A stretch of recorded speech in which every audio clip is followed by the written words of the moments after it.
Amid the rush of life, have you ever paused to listen to the echo of your own heart?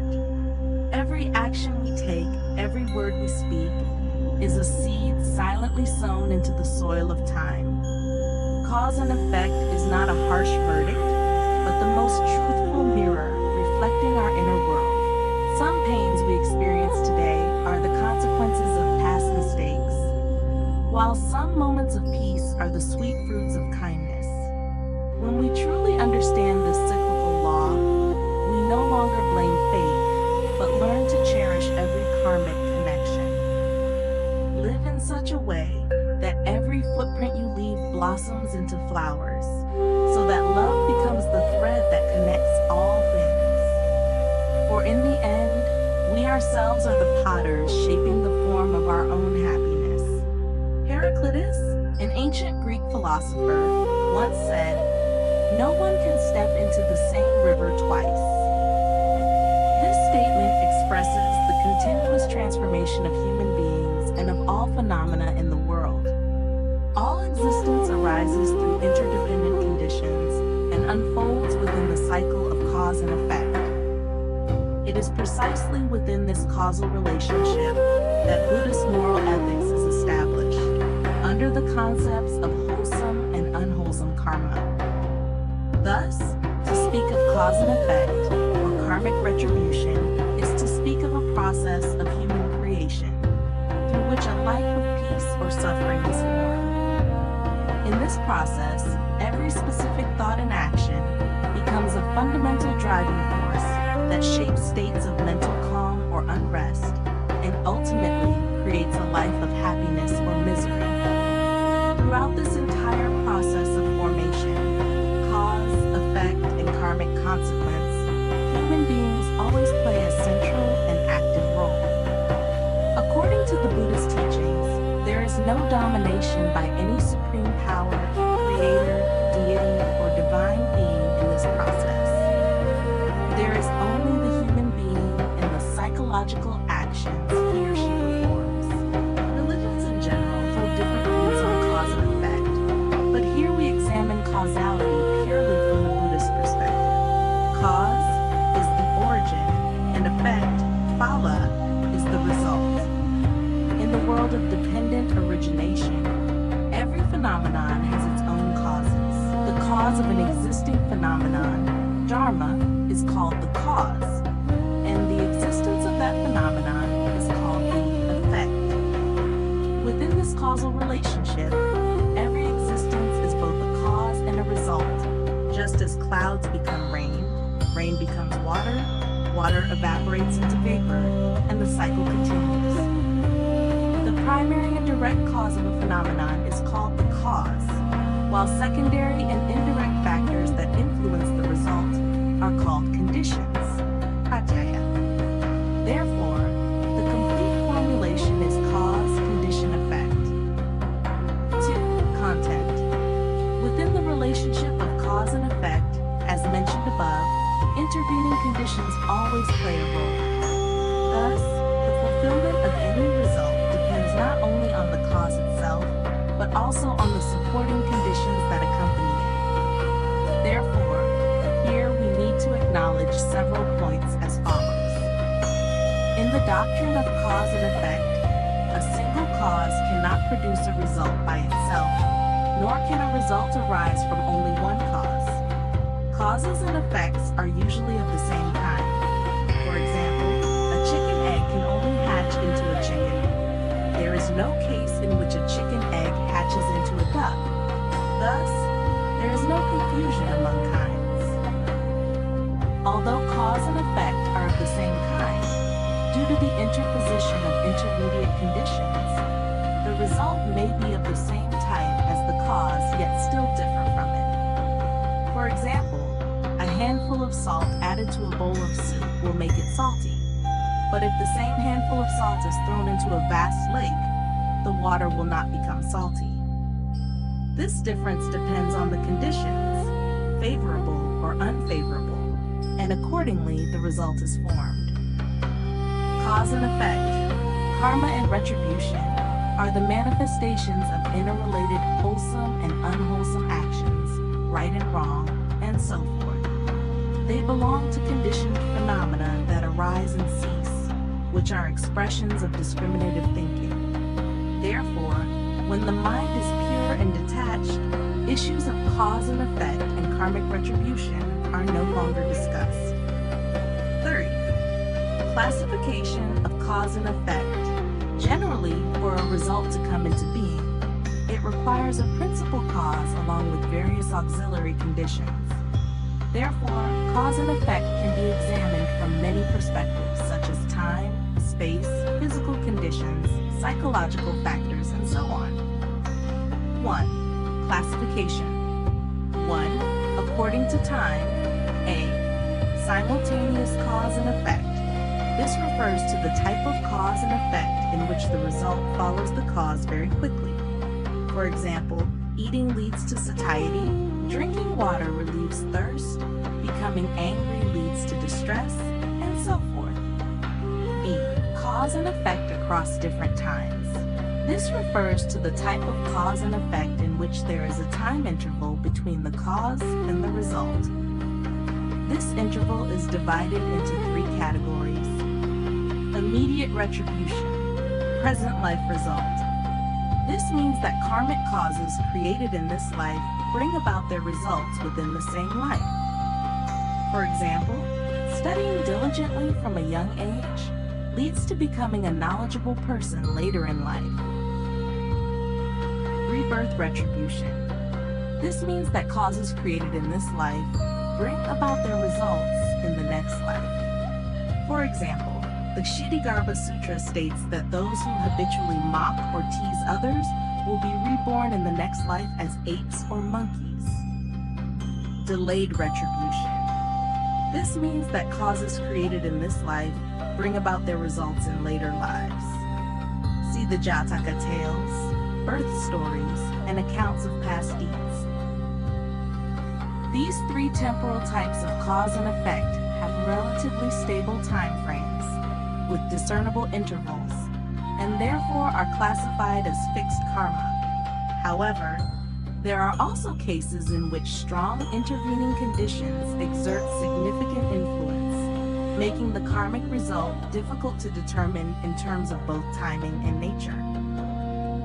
In such cases, they are called indeterminate karma.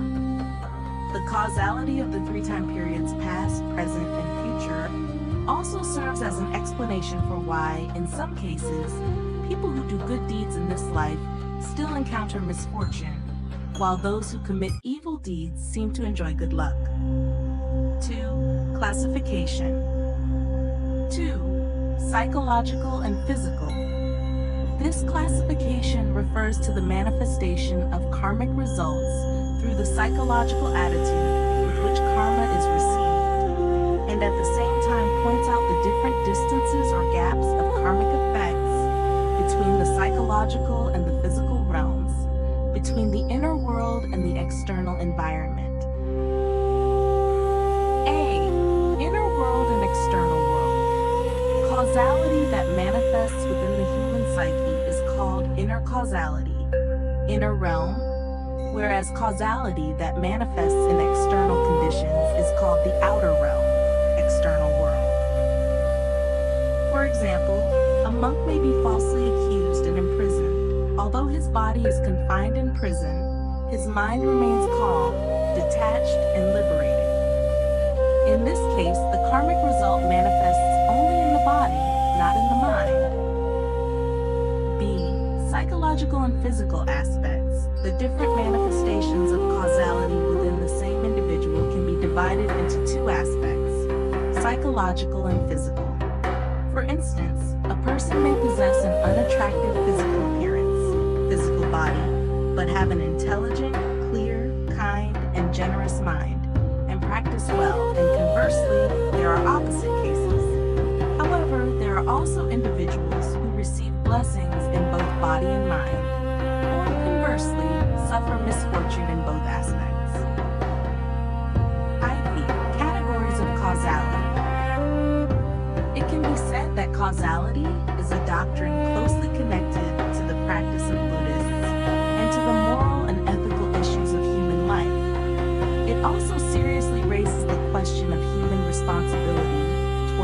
oneself and society. This is because the Buddha taught, human beings are the owners of their karma, the heirs of their karma. From this perspective, causality is discussed through the fundamental categories of human life. 1. Causality and the issue of Buddhist morality and ethics. First of all, the doctrine of causality teaches people to awaken to their own actions, to refrain from evil deeds, and to strive to perform good deeds in order to bring peace and happiness to life. The doctrine of causality emphasizes the distinction between good and evil, that is, the moral and ethical issues of human beings in general, and of Buddhists in particular. However, the essential point of the doctrine of causality lies in the fact that it establishes individual responsibility for each person regarding the conditions of their own life. Therefore, the doctrine of causality, that is, Buddhist moral and ethical teaching, cannot be conventionally codified in the same manner as laws promulgated in society. For example, when a person commits a crime, the law punishes him only after the criminal act has been established, that is, after he has actually carried out the wrongful deed. In contrast, in moral and ethical terms, a person already bears guilt the moment immoral or evil intentions arise in his mind, even though they remain merely intentions and have not yet become actions. Therefore, personal responsibility according to the doctrine of cause and effect is, in this context, the highest form of responsibility toward one's own moral and psychological attitude, rather than responsibility defined by social or legal conventions. In certain cases, clever people may be able to evade the law, but with moral ethics, they cannot escape their own conscience. For this reason, from an educational perspective, the doctrine of cause and effect is truly a very wholesome and positive method of education. From the very beginning, the spirit of causality brings human beings back to themselves. Each person must take full responsibility for their own thoughts and actions.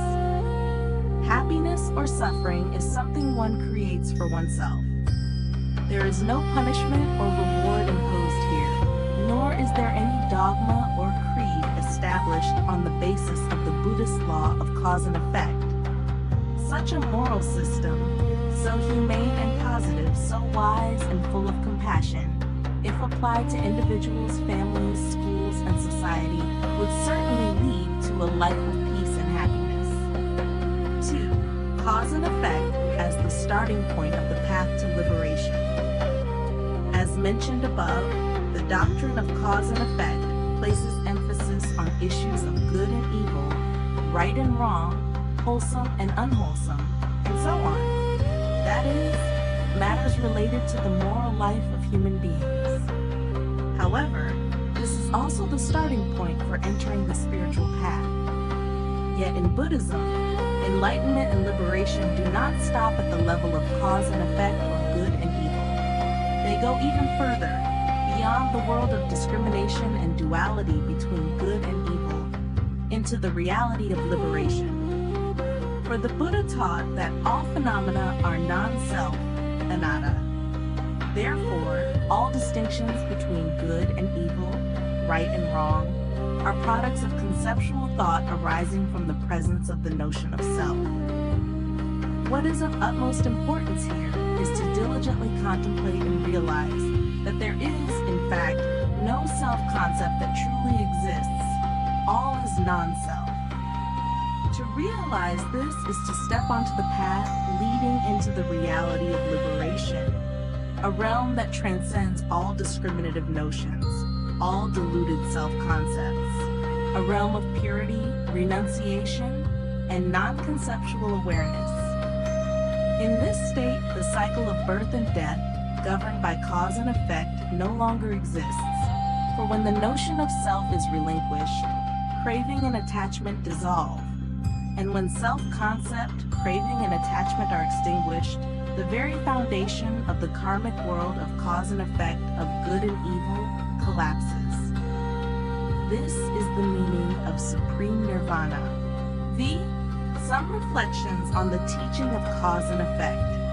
From the sections presented above, cause and effect occupy a very important position in explaining the differences in karmic results among individuals, and in establishing a highly humanistic and positive moral ethical foundation in Buddhism. Cause and effect in Buddhism are neither fate nor a form of inherent predestination. This is because human existence does not depend solely on the causes sown in past lives. It also depends directly on actions, new karma, created in the present. This understanding opens up for human beings a dynamic and positive path to overcome all obstacles of karmic results, and even to bring the cycle of painful birth and death to an end within this very life.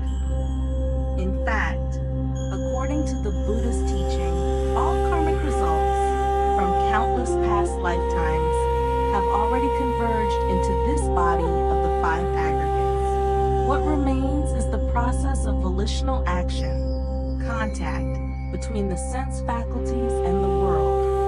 More specifically, the new karma created through the interaction of the six sense bases and the six sense objects, giving rise to consciousness, the six kinds of consciousness that experiences feelings of pleasure, displeasure, suffering, happiness, or neither suffering nor happiness.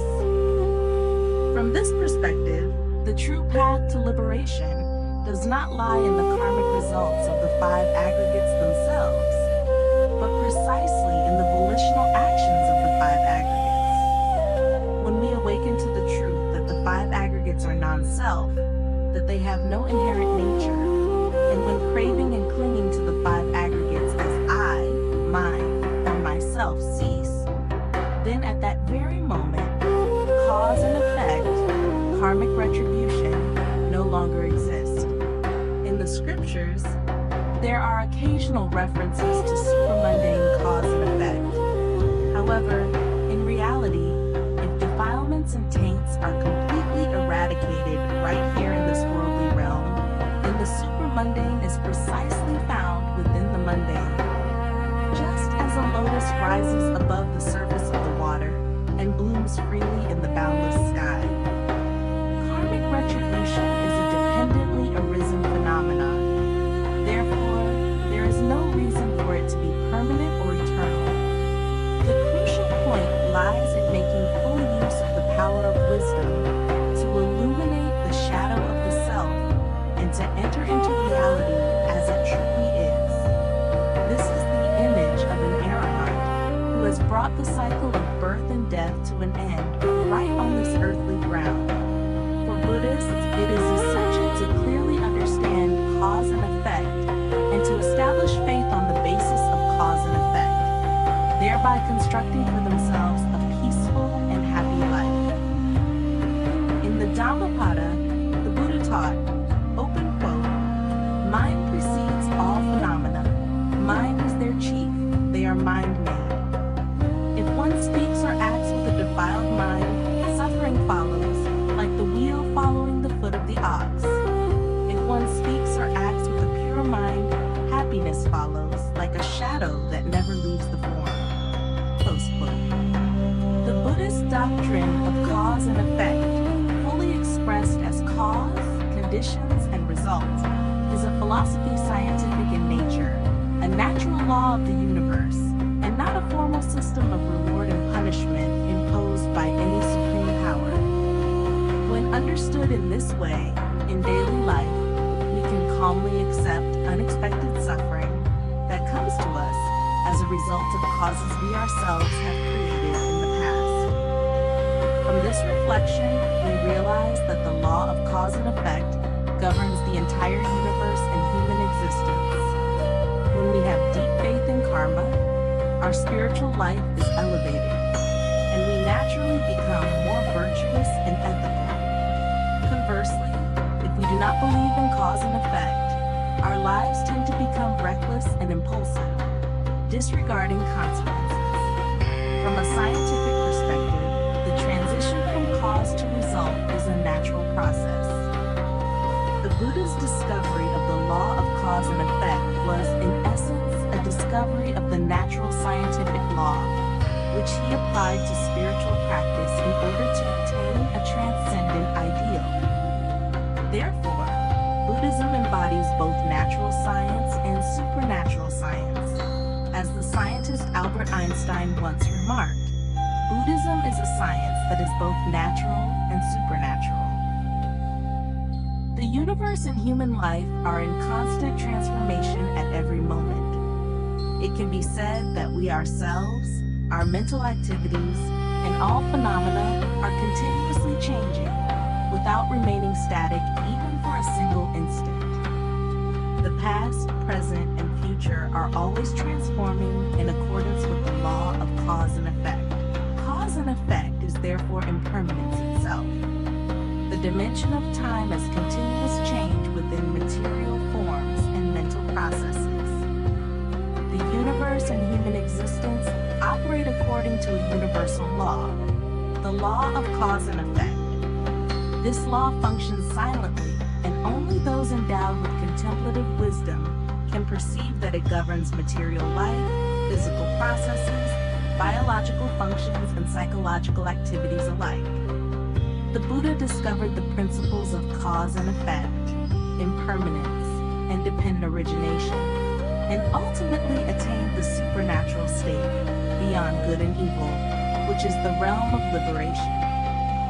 Coming to Buddhism means learning and understanding these teachings in order to transform oneself, reducing attachment and obsession with material pleasures. As science advances, it continues to uncover the laws of nature to create products that serve humanity's boundless desire.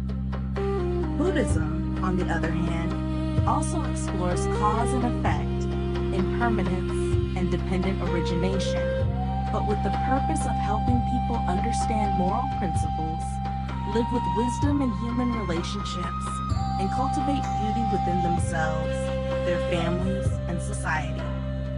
Therefore, coming to Buddhism is coming to a spiritual way of life. When we possess right view regarding cause and effect, our lives will surely be elevated. We will think, speak, and act in ways that benefit ourselves and others, avoiding wrongful thoughts, harmful speech, and unwholesome actions. It can be said that the fundamental educational method of Buddhism is found in the principle of cause and effect, karma. When we commit a wrongful act that harms others, we may sometimes evade the judgment of worldly courts, but we can never escape our own conscience. We ourselves are the mirror in which karma is reflected, the impartial judge that presides over and passes judgment on our own unwholesome actions. Education based on the law of cause and effect helps us correct the flaws within our conscience, rather than teaching us how to evade external legal systems. Buddhist causality emphasizes motivation rather than mere results. It focuses on prevention rather than waiting for disasters to occur and then attempting to fix them. Buddhist education begins at the very moment when unwholesome thoughts arise, before harmful actions take place. It encourages people to live kindly and virtuously, to understand cause and effect, merit and demerit.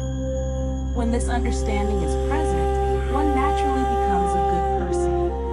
Therefore, a person who truly understands karma will live a peaceful life. An evil person can become kind.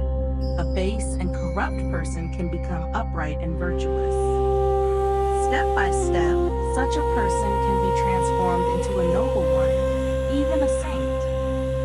In Zen Buddhism, when both wholesome and unwholesome thoughts are completely swept away, direct intuition arises.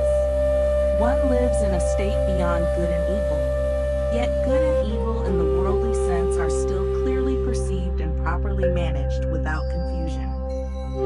This is the state of one who abides in meditative absorption, a life in which thoughts no longer arise. The Buddha taught that there are 4 types of people in this world. The first type goes from darkness to darkness. The second type goes from darkness to light. The third type goes from light to darkness. The fourth type goes from light to light. What is meant from darkness to darkness? This refers to a person who is born into a poor family, lacking education and moral values, who does not learn ethical principles, harbors evil thoughts, speaks evil words, and commits evil deeds. Such a person is said to go from darkness to darkness. The second type, from darkness to light, refers to a person born into a poor family without education or moral foundations, but who personally strives to cultivate oneself, thinks wholesome thoughts, speaks wholesome words, and performs wholesome actions. Gradually, this person elevates their moral life and is therefore called one who goes from darkness to light. The third type, from light to darkness, refers to those born into a wealthy family with education and moral values, but who themselves think evil thoughts, speak evil words, commit evil deeds, and have no understanding of ethical principles. Such a person is said to go from light to darkness.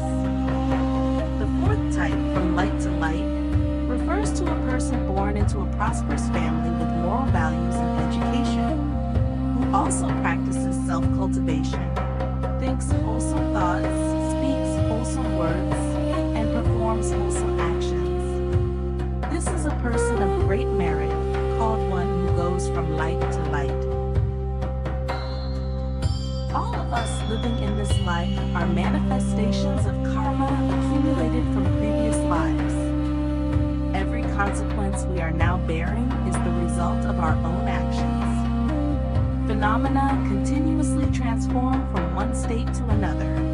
The mind shifts from one state to the next, and karma likewise changes from one form to another. Nothing remains fixed or static. Therefore, karma can be transformed. An evil person can become virtuous, and a virtuous person, if they do not cultivate themselves, can become evil.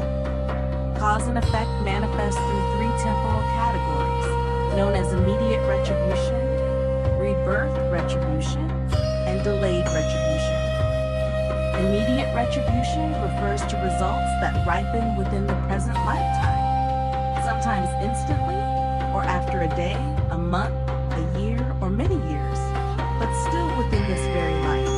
Rebirth retribution refers to results that ripen in the next life, immediately after one receives a new body.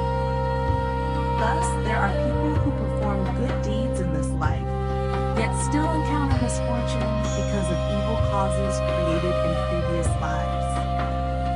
Delayed retribution refers to good or evil actions committed in this life whose results do not ripen in this life or the next, but only many lives later, because the necessary conditions have not yet matured.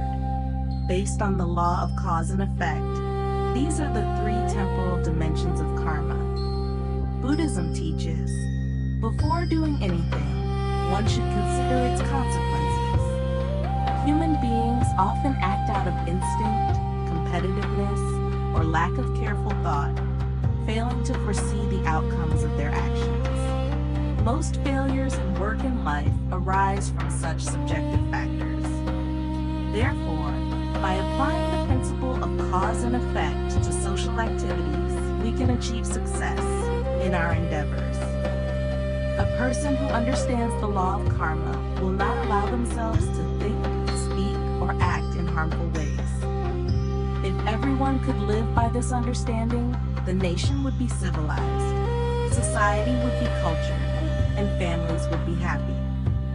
Hence, educating people to think well and act virtuously is a noble and essential mission. Those who have firm faith in karma and the distinction between good and evil will naturally be cautious in every thought, word, and deed. A cup of tea spilled on the ground cannot be easily retrieved. Likewise, a careless evil thought thought, word, or action once released can bring about grave and unforeseeable consequences. A verse on karma states, open quote, "If you wish to know the causes of past lives, look at the results you experience in this life.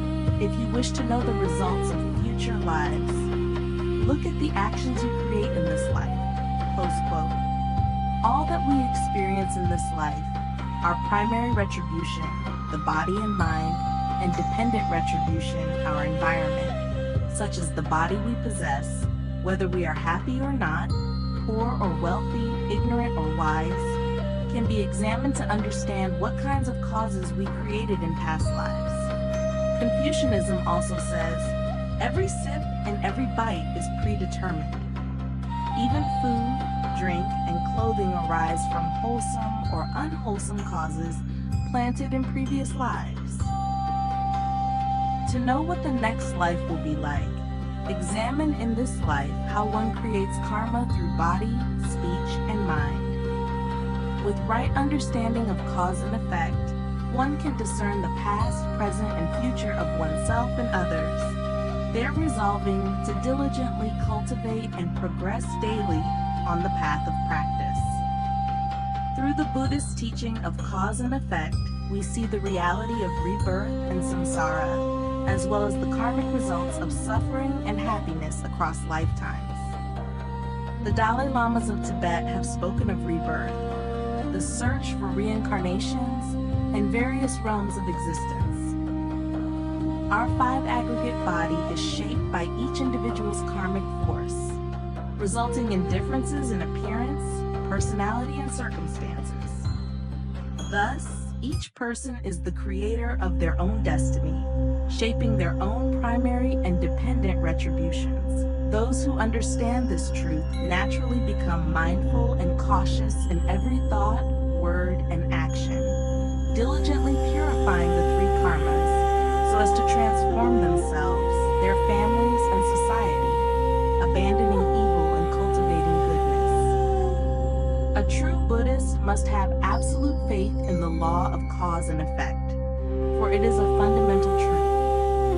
We can verify it through observing phenomena that arise and cease according to karmic causation, and from there apply it to our own practice and to others, transforming our own shortcomings and unwholesome tendencies, and contributing to peace and well-being in family and society.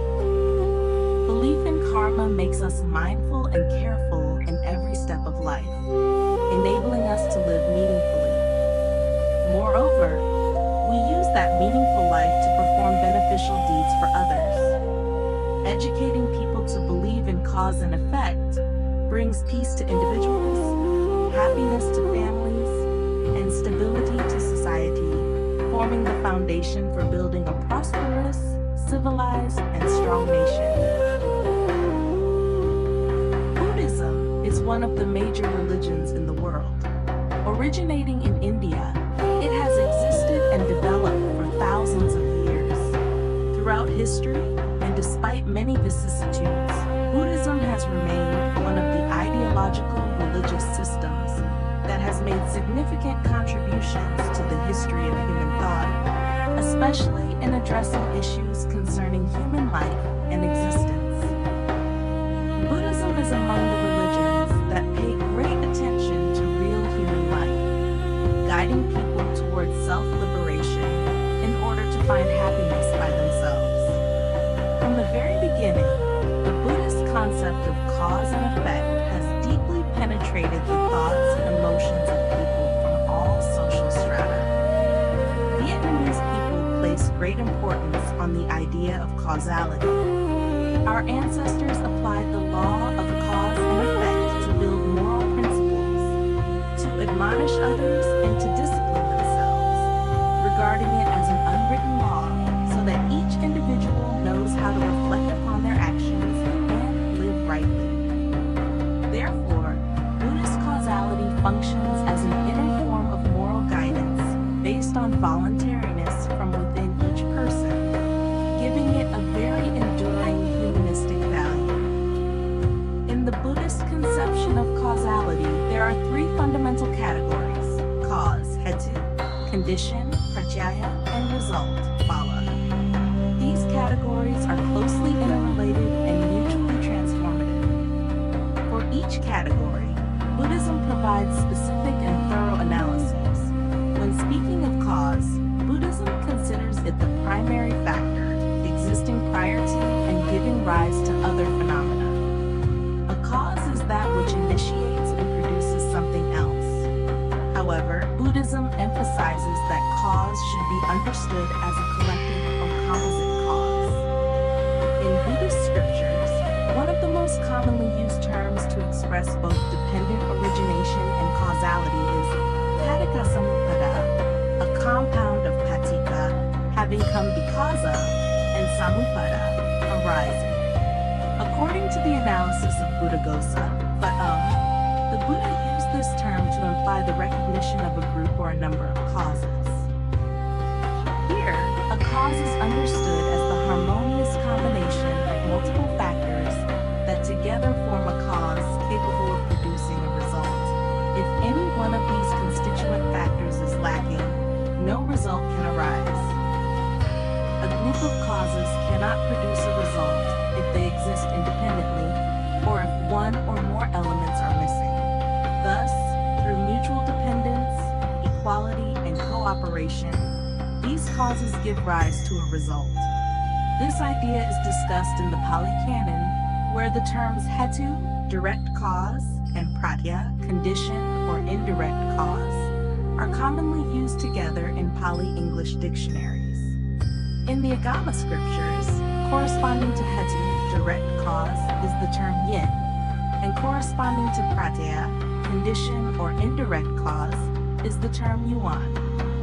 Thus, in both the Pali Canon and the Agama scriptures, these terms are used synonymously to indicate the simultaneous arising of a result, rather than viewing hetu as the sole cause and pratyaya as merely auxiliary conditions. Buddhism does not hold that the seed alone is the cause hetu, while soil, rain, sunlight, and so forth are merely conditions, pratyaya. When a seed is sown in the field, it will grow only if it is supplied with nutrients from the soil and sufficient moisture. Moreover, the seed must satisfy many other conditions. It must not be rotten, broken, or damaged. Therefore, it is not only the seed that is the cause. All the aforementioned factors are causes, and these causes arise simultaneously. Similarly, Buddhism views the flame of an oil lamp at the third watch of the night as the continuation of the flame from the first watch. These two flames form a sequence. The first is the cause of the second because they share the same nature.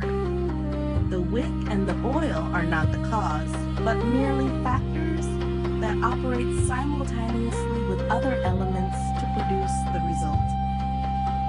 Dưới là bản dịch tiếng Anh sát nghĩa, dùng thuật ngữ Phật học chuẩn và đúng ngữ pháp tiếng Anh học thuật. Thus, when discussing Buddhist causality, Buddhism acknowledges a system in which causes are mutually interdependent. This interdependence is called dependent origination, paticca samuppada. The Sarvastivada school, Nuthit Bo, was the first to distinguish between cause, hetu, and condition, pratyaya. They established the theory of 6 causes: operative cause, coexistent cause, corresponding cause, homogeneous cause, pervasive cause, and resultant or maturation cause, and also formulated the theory of 4 conditions: causal condition, immediately preceding condition, object condition, and dominant condition.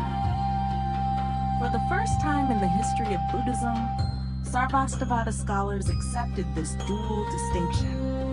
Although the classifications may differ, most schools, both within and outside Buddhism, generally acknowledge 4 fundamental types of conditions: causal condition, immediately preceding condition, object condition, and dominant condition.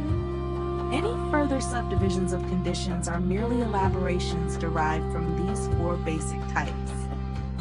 It can be said that, in its original conception, Buddhism analyzed the element of cause very carefully, and cause must be understood as a totality comprising many factors leading to the formation of an effect, specifically through the four fundamental conditions mentioned above. Causal condition, hetu pratyaya. A cause is the principal operative force, the necessary and primary condition. A condition is the sufficient circumstance, the gathering of causes, enabling that operative force to manifest. In this type, cause and condition always go together. Besides the primary cause, the conditions here are secondary causes. Causes and conditions combine to form a complete causal complex that gives rise to an effect. Therefore, none of the elements in this causal condition can be absent if an effect is to arise. Thus, this type of condition always accompanies the cause and plays a crucial role in producing the effect. It arises together with the cause and is regarded as the initiating support that assists or contributes to the arising of something else. Without this condition, the effect cannot come into existence. Immediately preceding condition, samanantara pratyaya, also called sequential condition. This condition is defined as a proximate or adjacent cause, meaning that all phenomena continuously serve as causes and conditions for one another without interruption. In other words, a preceding phenomenon becomes the cause of the subsequent one, and the subsequent phenomenon, in turn, becomes the cause of another.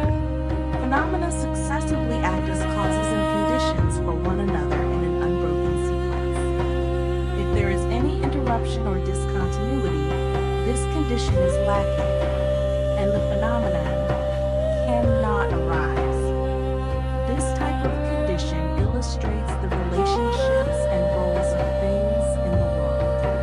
Each phenomenon is itself the result of numerous factors and is related to many others. In turn, it becomes a cause and a condition for the arising of other phenomena. Each phenomenon has countless relationships and may simultaneously function as a condition for many others. This shows that it is not simply the case that a cause disappears and an effect appears and then exists independently. Rather, this condition supports and sustains the existence of the effect even after it has arisen. Object condition, alambana pratyaya. The original meaning of object condition is to climb onto, cling to, rely upon, lean on, or adhere to. Thus, an object condition is that upon which something else depends or relies. Object condition refers to the objective world, the external supporting factors. The objective world serves as the object upon which the inner world gives rise to cognition. Therefore, these are objective conditions that support human cognition, enabling awareness to recognize the existence, movement, and transformation of phenomena. Things must rely on these conditions in order to manifest their existence. Dominant condition, adipati pratyaya. Dominant condition includes both favorable conditions and adverse conditions. Favorable conditions are those that facilitate the rapid arising of phenomena from cause to effect. Adverse conditions are opposing factors that hinder or obstruct the growth and maturation of causes. This type of condition demonstrates that conditions play a very significant role in influencing the outcome in two directions. They may either harmoniously support and assist, or conversely, act counteractively to restrain and impede the cause. These four fundamental types of conditions demonstrate that Buddhism places great emphasis on the role of conditions in the process of causal transformation. Conditions are understood as other causes that combine with the primary cause to produce a result. A distinctive feature of the Buddhist concept of causality, compared with many other systems of thought, lies in its ability to recognize and correctly determine the proper position of conditions. Buddhism neither absolutizes the role of the cause while denying any relevance to conditions, nor does it fall into an overly simplistic view that conditions merely serve as initial supporting factors which lose their function once the result has come into being. Consistent with its own philosophical standpoint, Buddhism always assigns conditions a rightful place alongside causes and results. Conditions are indispensable elements that, together with causes, give rise to results. In reality, a phenomenon may simultaneously play all three roles: as a cause, as a condition, and as a result. Therefore, phenomena that function as conditions are not singular but can be multiple, and the influence of conditions is not limited to the initial stage but operates continuously. Phenomena require conditions not only to manifest but also to sustain their existence. Buddhism further maintains that conditions can affect causes in either positive or negative ways, thereby exerting influences that are either conducive or obstructive to the formation of results. Consequently, there can be no fixed or immutable causes or results.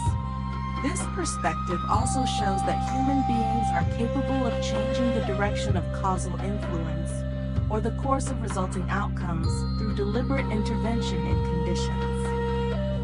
When discussing results, qua, together with causes and conditions, Buddhism also analyzes the nature of results and the process of their formation. Depending on how conditions act upon causes, results may vary greatly in form and expression. In most cases, when a result arises, it is usually of the same category as the cause. For example, a chicken can only lay chicken eggs and not duck eggs, and a chicken egg can only hatch into a chicken, not a duck. However, in reality, between cause and result, there are always intervening conditions. Thus, although the result belongs to the same category as the cause, it is still different from the cause itself. It is also not necessarily the case that one cause will inevitably lead to a particular result, nor that the result must be identical to the cause. Depending on the strength or weakness of the intervening conditions, and whether they support or hinder the development of the cause, the result may arise sooner or later, or in some cases may not arise at all. Therefore, if something entirely new comes into existence and appears completely different from the original cause, this is due to the influence of conditions acting upon the cause during the process of result formation. Setting aside certain religious elements in the above Buddhist views on result, it can be seen that Buddhism presents various cases of the formation of results in order to emphasize that, just like causes and conditions, results are not something rigid or fixed. What a result is like depends on the influence of causes and conditions. When causes and conditions differ and operate in different directions, the resulting outcomes cannot be the same. However, no matter how diverse the results may be, they are still formed from causes and conditions, and therefore a basis can be found to explain all cases of the formation of results. Thus, when comparing the Buddhist concept of cause-condition-result with those of other philosophical systems, it becomes clear that Buddhism differs in that it does not simplify or absolutize causality. Buddhism recognizes the role of each element, cause, condition, and result, within the causal chain. Causality is not a one-way process, nor is the cause an absolute factor determining the result. The transformation among cause, condition, and result is complex in nature. By pointing out this complexity, Buddhism seeks to address the problem of suffering and the liberation from suffering, helping human beings gain a clearer understanding of this issue. The ultimate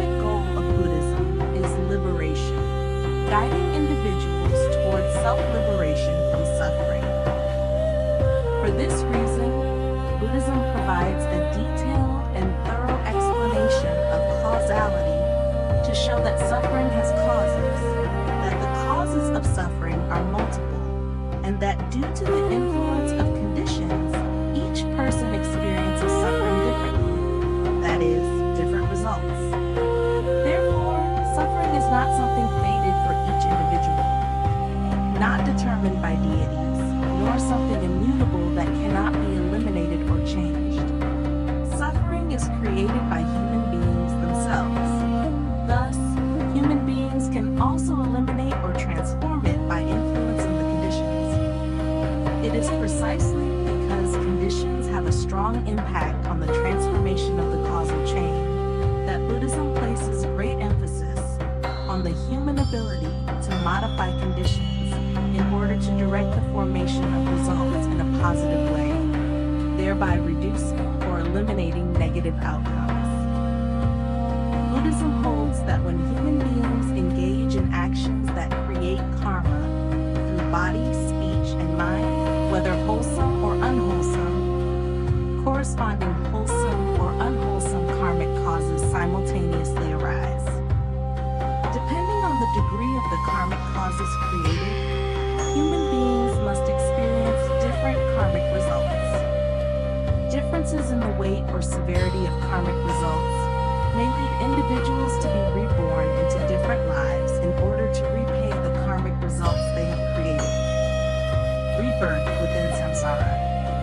The relationship among causality, karmic retribution, and rebirth serves as a way of explaining all events and phenomena occurring in human life, as well as in all things and phenomena in general. The doctrine of karma is a prominent element in the Buddhist worldview of human life. Buddhist thought on karma both inherits certain aspects and critically examines various dimensions of orthodox and non-orthodox schools within Indian philosophy, thereby establishing its own distinctive system of causal theory. Buddhist karma theory is grounded in a non-theistic standpoint, with the doctrine of dependent origination, Pratityasamutpada, as its foundation. From this basis, it elucidates the objective, necessary, and infinite nature of the causal chain. The doctrine of dependent origination reveals that karma is an endless process of transformation, generated by human beings themselves due to their entanglement in ignorance, and not bestowed or arranged by any divine being. To bring karma to an end, one must bring the chain of transformation of the 12 links of dependent origination to cessation. Buddhist karma helps people understand that life is not a matter of fate or divine control, as some mistakenly believe. Buddhist karma teaches each individual a valuable lesson to build a peaceful and happy life through one's own inner resources. Faith in and understanding of karma appear to cultivate in human character the virtues of tolerance, generosity, gentleness, and amiability. Therefore, in human life, people must always know how to share and encourage one another in overcoming difficulties and hardships. Everyone understands that bringing misfortune to others will inevitably lead oneself to suffering. Conversely, doing good deeds and bringing joy to others will result in one's own happiness. The doctrine of karma teaches human beings how to restrain misfortune, prevent the arising of evil within the mind, encourage the flourishing of goodness, dispel karmic consequences, and bring faith and confidence to oneself, to others, and to society as a whole. Nếu bạn muốn, văn phong học thuật hơn, dùng cho luận văn và nghiên cứu, hoặc văn phong giản dị hơn, dùng cho phổ biến Phật Pháp, sách báo, tôi có thể chỉnh sửa lại bản dịch theo mục đích sử dụng của bạn.